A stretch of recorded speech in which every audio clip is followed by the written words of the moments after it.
আজকে আমার দাদু এবং দাদুমণি চলে যাচ্ছে ঢাকা। তো এখানে দেখো অনেক মানুষ, আমার দাদির ২ টা বোনও আছে জায়গায়, আমার চাচ্চু। এখানে আমরা সবাই আতা ফল খাচ্ছিলাম। আর দেখো এখানে আমার বোন, আর দেখো আমাদের কাছে আমগুলো কত বড় হয়েছে। আর ফাইনালি চাচ্চু চলে আসছে একটু বেল পাড়তে, কারণ হচ্ছে তারা নিয়ে যাবে কিছু। আমি তেমন খাই না, দেন গাছে অনেক বেল ছিল। তো এখানে আমি একটু মালটা খাচ্ছিলাম, দেন এখন সবাই বের হচ্ছে চলে যাওয়ার উদ্দেশ্যে। আমার তো অনেক খারাপ লাগছিল, বিকজ হচ্ছে অনেক দিন থেকে যায়, আর অনেক দিন পর পর আসলে আসা হয়। ওখানে পিছনে আমার দাদুমণি, আর এখানে আমার দাদুর কোলে হচ্ছে আমার বোন দেখো।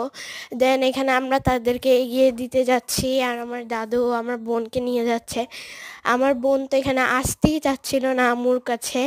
ও তো চলে যাবে, ও আম্মুকে টাটা বাই বাই বলে বলছে যে ও ঢাকা চলে যাবে। তো দেখো এখানে আম্মু অনেক চেষ্টা করে ওকে নিতে পারেনি। দেন হচ্ছে দাদু ওকে নিয়েই যাচ্ছিল, কারণ ওখানে ভ্যান একদম বাজারে ভ্যান ঠিক করা ছিল। তো সেখানে বাবা দেন আমার চাচ্চুও ছিল।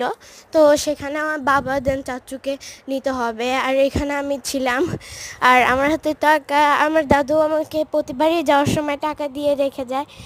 আর আমার দাদু এইখানে আমাকে ১০০ টাকা দিয়ে গিয়েছে। যাই হোক, তো আজকের জন্য এটুকু। আল্লাহ হাফেজ।